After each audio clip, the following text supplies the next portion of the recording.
Oh, Porto. There's something about a city that's elusive, mysterious, and yet captivating. Is it the wine? The Douro River? The architecture? The people?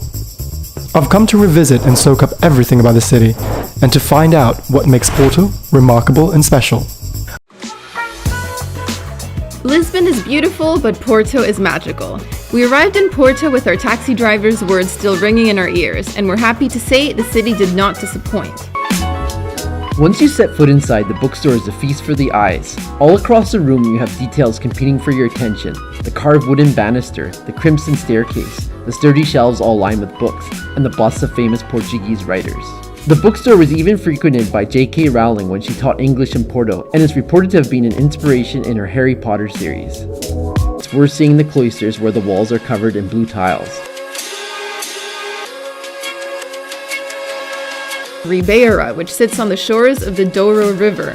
This neighborhood is lined with many sidewalk cafes, bars, and restaurants, so it's a nice place to rest your legs and do a bit of people watching.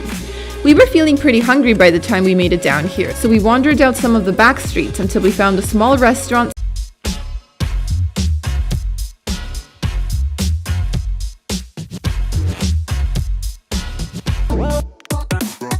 You've got the historic center for the old town.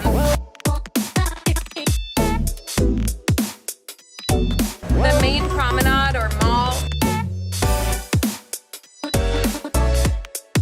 And then there is the main shopping center, which is just a full pedestrian walkway lined with shop after shop after shop. Porto, the ancient Portuguese city. This historic city is home to the port wine industry. Literally every port wine in all of the free world is made here. And this is an extreme example of Portuguese culture, architecture, and history. It's a place that's divided into two areas and joined together by this, the Dom Luís Bridge, which is great to walk or drive across and is a pretty place in itself. One of the things that I highly recommend that you do here, first and foremost, is explore the south side, aka the Gaia side of the bridge. This is where all your port wine is made, and if your company is not here on the flagpoles, you're not legally port wine.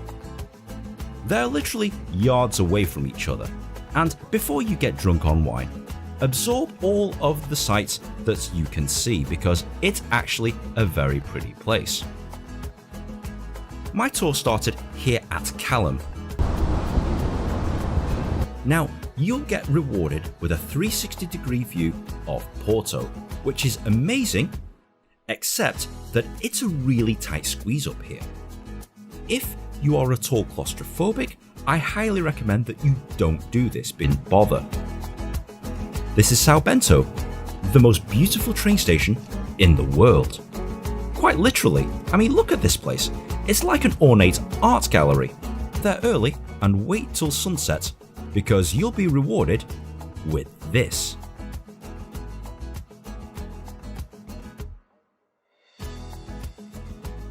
Some of the most romantic views you'll ever see in your life.